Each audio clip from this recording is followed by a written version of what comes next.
Tear down these walls. Welcome to Bishop's Roundtable, hosted by Bishop Anthony Thompson. Bishop Roundtable is a weekly program dedicated to giving local community leaders an opportunity to talk about events and situations that affect communities here on the Mississippi Gulf Coast. Bishop's Roundtable is a production of Kingdom ICDC, the group that ensures positive community development on the Mississippi Gulf Coast. Now, here's your host, Bishop Anthony Thompson.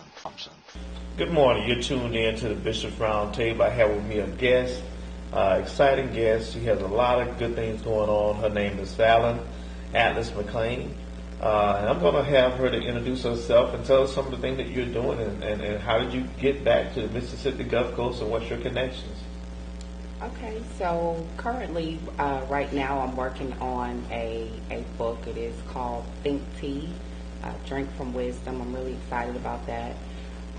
My mother was here from Mississippi, and I kind of allowed the Lord to lead me in this direction. I was led to move back here about, 13 years ago now, after Katrina, so 2006. And my passion and my desire here, and really nationwide, but here first, is really to just grow our communities economically.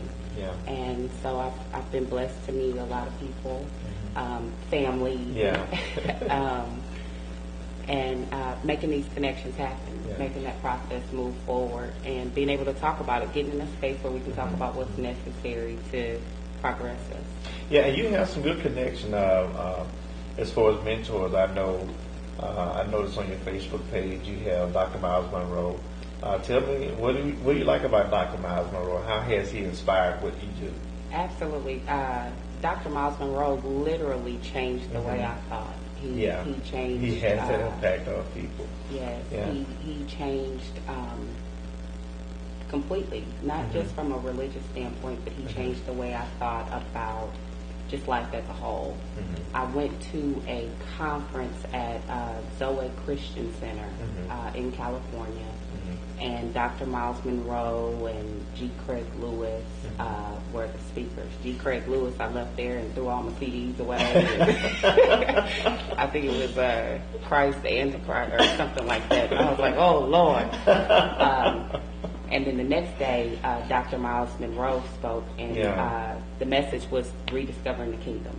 Yeah, and that's one of the, I think, as a whole, I think sometimes with the church, we miss the whole kingdom concept. When we think kingdom, I think our concept is completely different of what the Bible means when it comes down to kingdom. But it's not just preaching and teaching and having people born again. We're talking about a whole economical system. Does you think that's what the kingdom operates off of? Absolutely. And when I say it changed everything, because I realized that he was talking about practical. When he says, when the word says that, Jesus, that a son would be born unto us and he'd be carrying a government on his shoulders. It was a system, a way of doing things, not just an economic system, an entire way to live, which is what we were lost when Adam fell in the beginning. And absolutely, I believe that that's what it is. It's financial, it's health, it's all of those different things. And we over-spiritualize, if that's okay to say. Yeah, I think we miss it when I think that's something that people need to study out a little bit more. When he said the government would be on this show, he wasn't talking about this physical government. He was talking about the government of the kingdom of God and its principles and how government is structured. And so I think that's what it meant. I think sometimes we, like you said, we over-spiritualize that. And so I know that with that concept in mind, I want you to hold that point, but you got involved in some other things, along with Black Spring Break. I don't know if they still call it Black Spring Break. What the concept? You did some things across that. How did that transcend what you're trying to bring together? I was really blessed. Like I said, I've met great people. I ran and I was blessed to meet Keith Brown and a great visionary. Just a tremendous vision, and he spits off ideas like in seconds. And so when I got involved with that, I saw the possibility for there to be multiple businesses at one time, over the course of one time, and then more importantly, where people, Black people can come and spend with one another and celebrate in that capacity. Around the same time, I was able to meet Tim Bennett, who has done great things for the state and in the state of Mississippi, and both of them have been tremendous mentors in my life from a business standpoint, and just teaching about what it means to build a business and to pursue and to go after it. And it also, both of those processes showed me the challenges and the difficulties sometimes of still in America, just being Black in business. Now you, and of course, all the experiences, with Spring Break, with Tim Bennett and Keith Brown, and also Dr. Miles Monroe, a lot of those things have inspired you to write a book. Correct. So can you tell me about your book? How did that originate? What do you hope to accomplish by people reading your book? And how did all that come together for you? Well, I've always been a writer. That was one of the gifts that God gave me. I think I was 18 or 19, and I opened for Will Downing. Okay. Doing spoken word poetry. Okay. Wrote several pieces. I had, and just a really good success with that early on. Got pregnant, and my priority was to make sure that I took care of my son at that time. So I made some choices as far as school and work and him and all of that. But writing was always something that was in me. The topic was kind of, sketchy, but I always wrote about community. I always wrote about unity. I always wrote about, current issues. And, this world we live in, I've always had my quest to God, and my question was always like, what is this? Like, if there's got to be something else. This can't be by design. And so, I don't think things happen by accident. I think, my spirit was seeking for Dr. Miles Monroe, and the Lord led, and the keys and the tensions in yourself and things like that. So, coming along, Booker T. Washington, and as I began to just study different things, I just felt like there's a lot of information and a lot of wisdom out there, and before they begin to pass away in a conversational way, Think Tea came about. When you think about tea, or if there's the thing that was going around, get this tea, this information or whatever, usually referring to gossip. So I titled it Think Tea, instead of some gossip tea. And it's drink from wisdom. And it's really just looking on, those people that have had successes and the information that's out there to us, and just some ideas that I believe from the Bible, biblically, principles of community, working together to build. Now, only I know you grew up pretty much in California. You've been here for quite some time. What is the difference in far as community thriving economically in California versus them thriving here in Mississippi? Do you see a big gap of that economical system that needs to be in the community? What do you think about that? And it's funny that you say that. I was actually this morning, my friend had a flat tire, and so we were talking along the way, and as we were going, I was going down the street, and I was looking at a couple of the grocery stores, Hispanic grocery stores, and I began to think about California, and I would say, and I mean, you can tell me better than I can, but that the Spanish or Hispanic population probably has only been here since Katrina. Right. In the capacity that it is now. But there's furniture stores, there's grocery stores, there are already, and these are some of the things that the African American community still does not have, or has not built in the same capacity here on the coast. So why do you think it's so? I mean, I don't. You're right, but it kind of puzzles me that we don't have, especially for what I know about North Gulfport and what I know about Biloxi. I have relatives in Biloxi as well, and what I remember about the black community, is it because that the dynamics have changed and they have the big stores, and they're allowing us to do more in other stores. But still, why don't we have that drive to be owners? You know, that's something that I probably spend a lot of time thinking about, and it's one of the questions that I ponder quite a bit, and I think that it's a lot of a mental, and to be honest, maybe a little bit systematic and by design. Okay. You know, things are, you know, it's difficult. There's information that's kind of hidden, and you got to jump here and jump there. But I think the one thing that we lack that other cultures have is the unity in working together, because you have information that I certainly don't have. Right.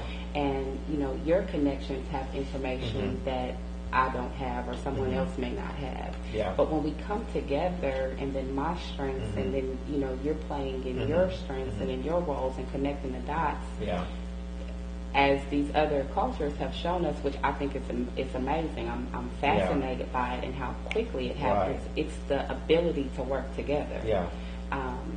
I think it's what what God tells us about studying the ants. Everybody plays their role. Everybody plays their role. You know, you go outside one day, there's no ant bed. You come out the next day, and it's a mound. And another thing, there was 3 points that I heard in your conversation just now. 3 points, and that is a system, and that is mental, and that is unity. Yeah. I think those 3 things are vitally important, because number one, the system does not always dictate what we should do. Right. And number 2, our mental thinking about what we can and what we can't do. Right. And the unity that we don't show when we're trying to help one another. But more than anything, just going back to our mental thinking, I think that we have been systematically groomed into thinking a certain way, and systematically we have been groomed into division. Absolutely. On many different levels. So those were 3 important points, and I think that how have that impacted you to go forward to work with those 3 things that you know with our people? You know, I reached a place where I felt like I didn't have a choice. I had to come out of the cave, so to speak. You know, I reached a place in my life where the least I can do is come out and talk about it, or you know, to begin to share about it, to myself make these relationships and meet people and engage and be, you know, willing to stand forward. And you know, I believe we already have a blueprint. We already have all of the resources that we need. We already have everything that we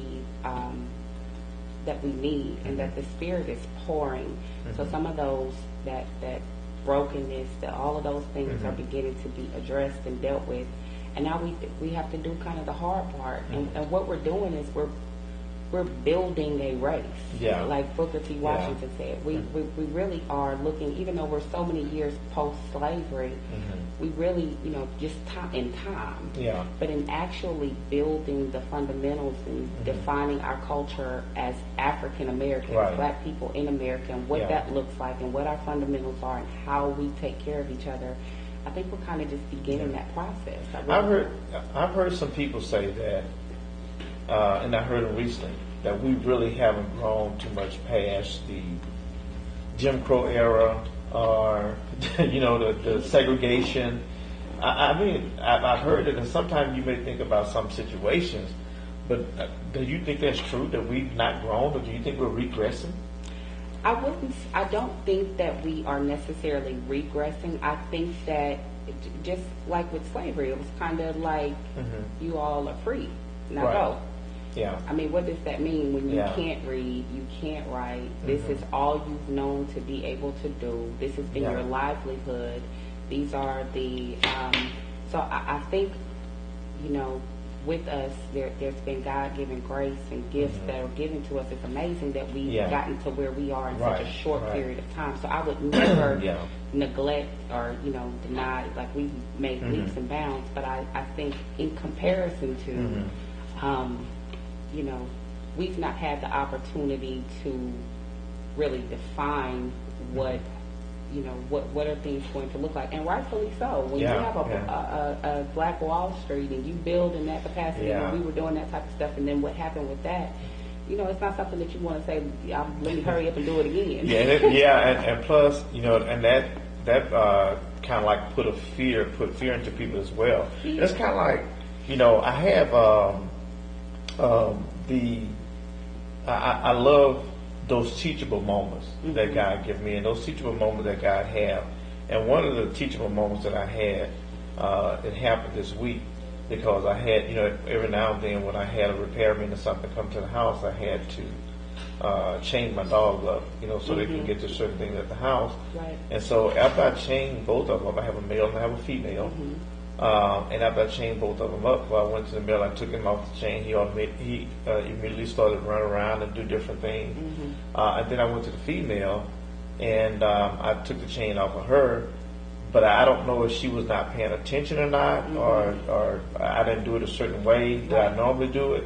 So I walked away, and she was still moving, back and forth like she had the chain on, because of that chain created a system that we talked about. And even though she was free, she was still operating in a system of bondage. That's right. And that's and so I think that sometimes, even though we're free, we still operate in a system of bondage. Absolutely. And that can come back to making us mental. What do you think about that type of example I just had given? Absolutely. Yeah.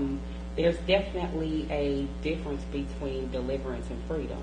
Okay. And just because you're, delivered, and the history has shown us that, the Bible has shown us that, does not mean that you're free. Right. And I believe that's why the word tells us that whom the Son sets free is free indeed. Yeah. That freeing has to be spiritual. It has to be mental. Yeah. It has to come with the renewing of your mind. And without that, just like the dog, there's no chains on me. but I don't know what else to do but to be enslaved. Yeah. And in some cases, people resented the deliverance. That at least I was getting fed. I knew what my boundaries were. And so I think that that's where we were, maybe, and where we're kind of coming out of. But if we don't start pouring something into that, because you can't put old wine in a new wine vessel. So we've got to begin to put something new inside to build from. Yeah, that sounds absolutely good. But we're going to take a short break here in a minute. We're going to come back. We're going to talk a little bit more about the economy, where it stands now with African Americans. And so we're going to take a short break. And then we're going to come back and talk about that a little bit more. We'll be right back after this short break. Hello, this is Bishop Anthony Thompson from the Tabernacle of Faith Ministries. We would like for you to tune in to the Bishop's Roundtable on Saturday starting at 12 o'clock. We're going to have a good show lined up for you. It's going to be impactful. We're going to talk about economic development in the church, and we're going to talk about church growth and what you can do to help enhance your spiritual life. Once again, tune in to the Bishop's Roundtable at 12 o'clock on Saturday mornings.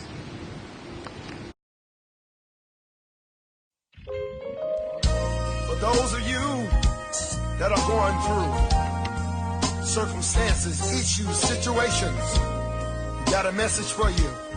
Keep your head up. Sister Yolanda, tell us about it. Say you've been down and out and you're feeling all alone. Can't find no hope, no peace, and everything is going wrong. Don't have a friend you can call and tell all your troubles to. I recommend Jesus because he said he'll be there for you. He won't put more on you than you can bear. Just know that he is there, and for you he really cares. Try you you gotta realize, keep your head up.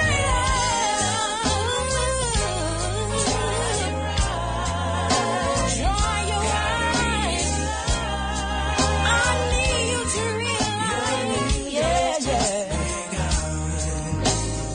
sometimes the road gets rough and the going gets mighty tough.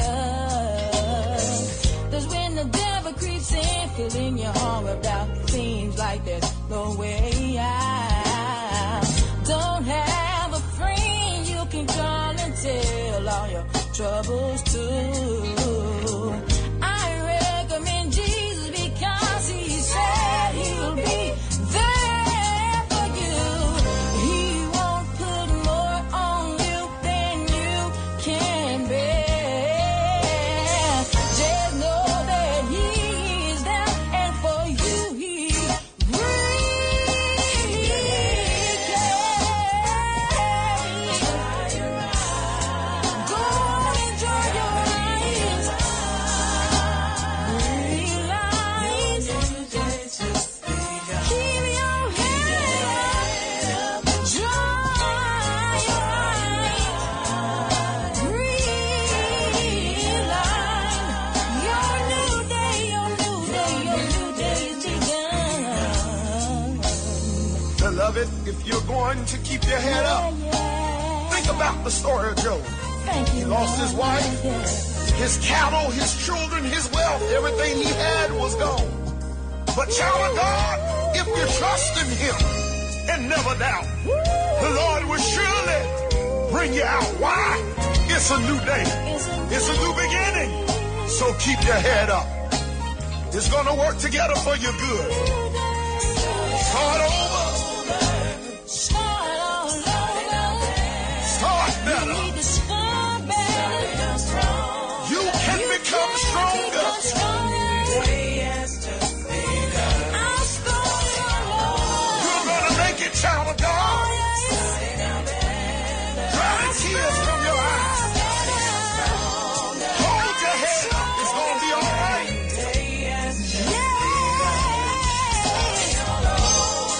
I started all over. I became better. I'm stronger. Let me say yes. Yes, Lord. Yes to your will, Lord. Yes to your way. My soul says yes. Yes, Lord. Yes to your will. Yes to your way.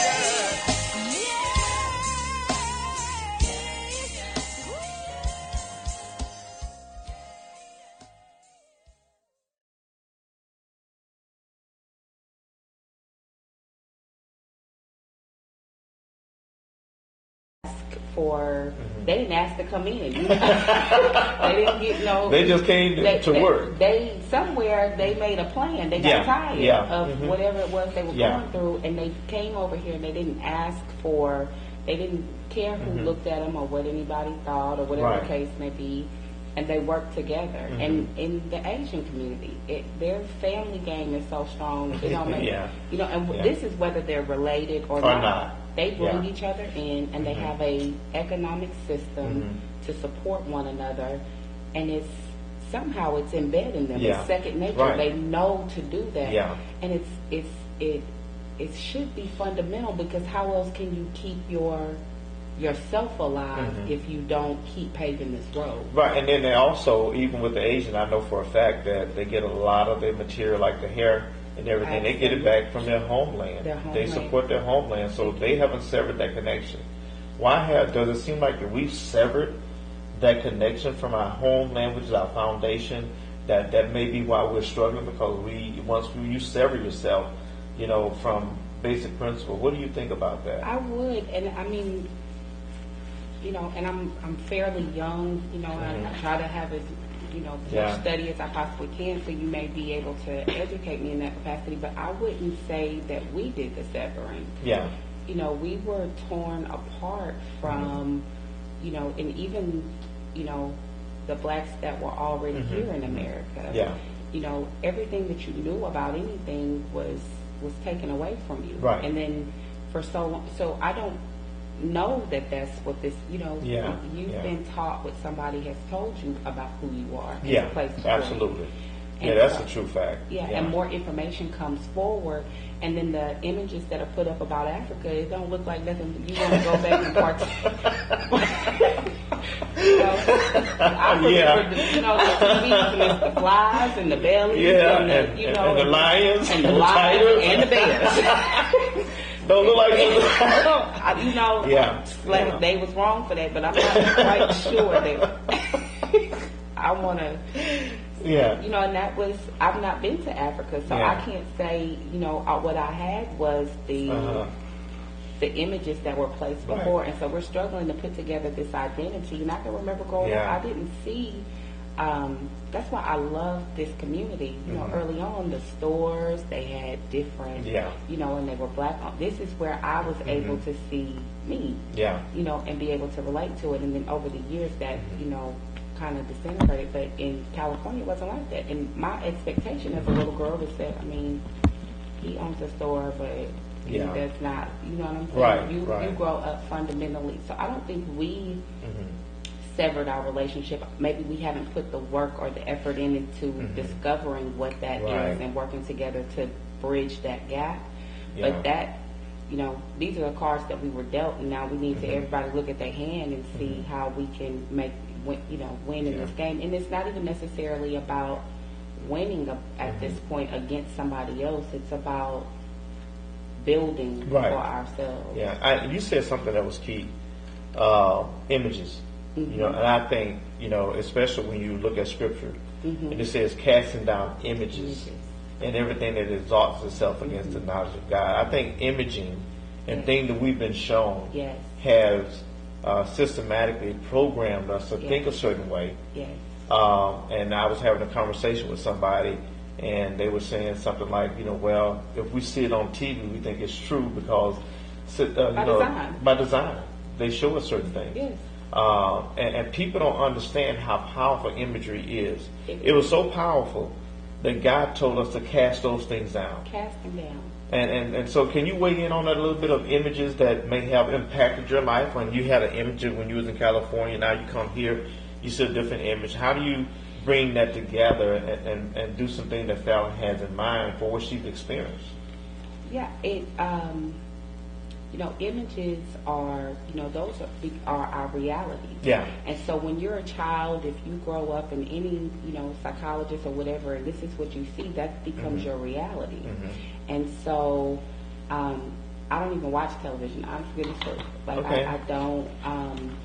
I don't participate in it in a lot of ways because it's a programming of your mind. And ask any advertising agency, it's big money. Yeah, it's big money. It's very real. And what you put before a person can make or break them. And so think about your history book. I don't know what but I didn't learn about Booker T. Washington. Right.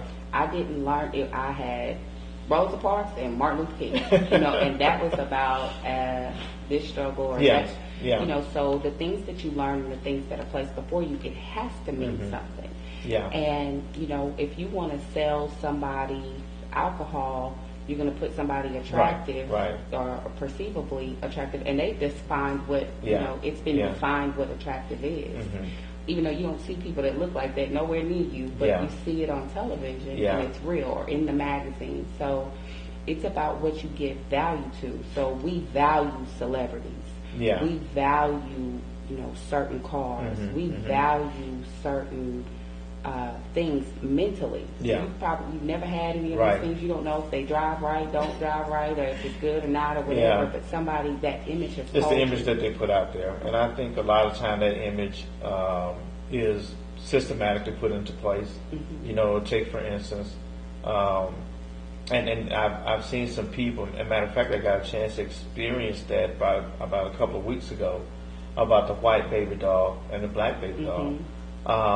I was in Walmart parking lot, and I seen a little white girl, and she had a colored or black baby doll.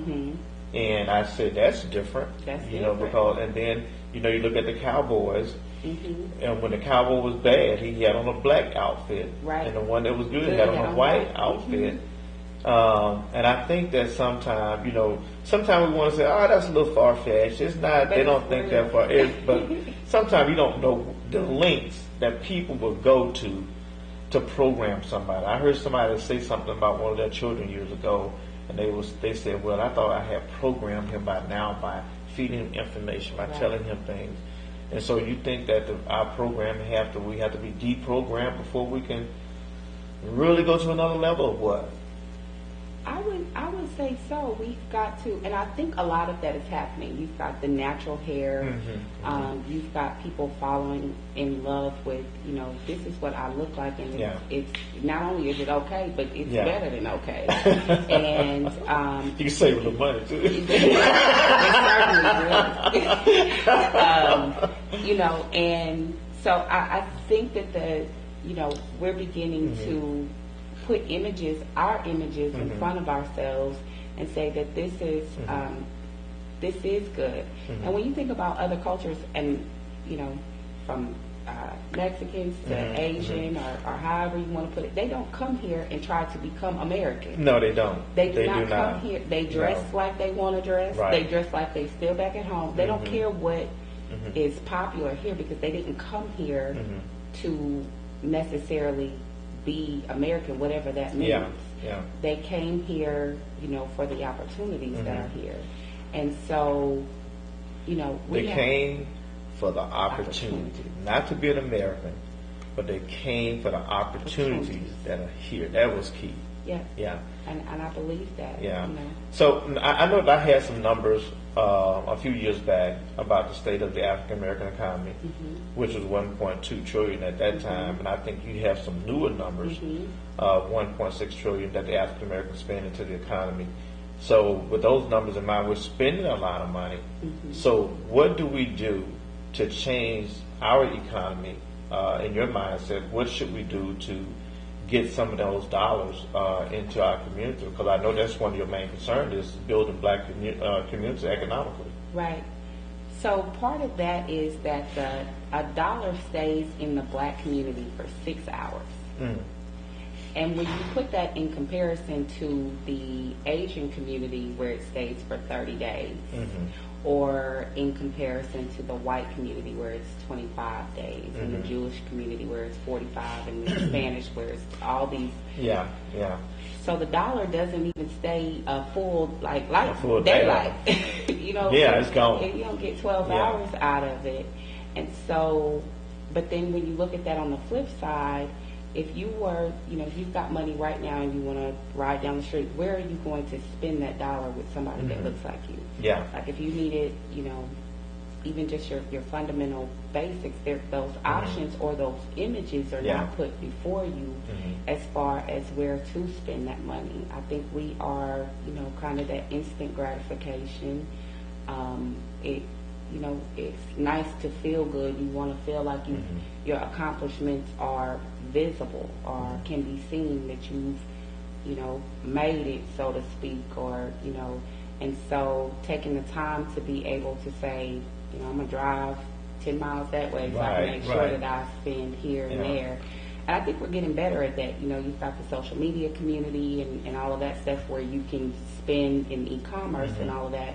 But we've got to get to a place where we have brick and mortar buildings physical, and it's not even, there's no question I'm going to go over to, Anthony's and buy my groceries. So what do you think the starting point is? I mean, I think, with me, I think education is so important. I think that not only that, with the image that have been put up about investing in those stores that you say, people, they put the image up and they do a good job with commercials.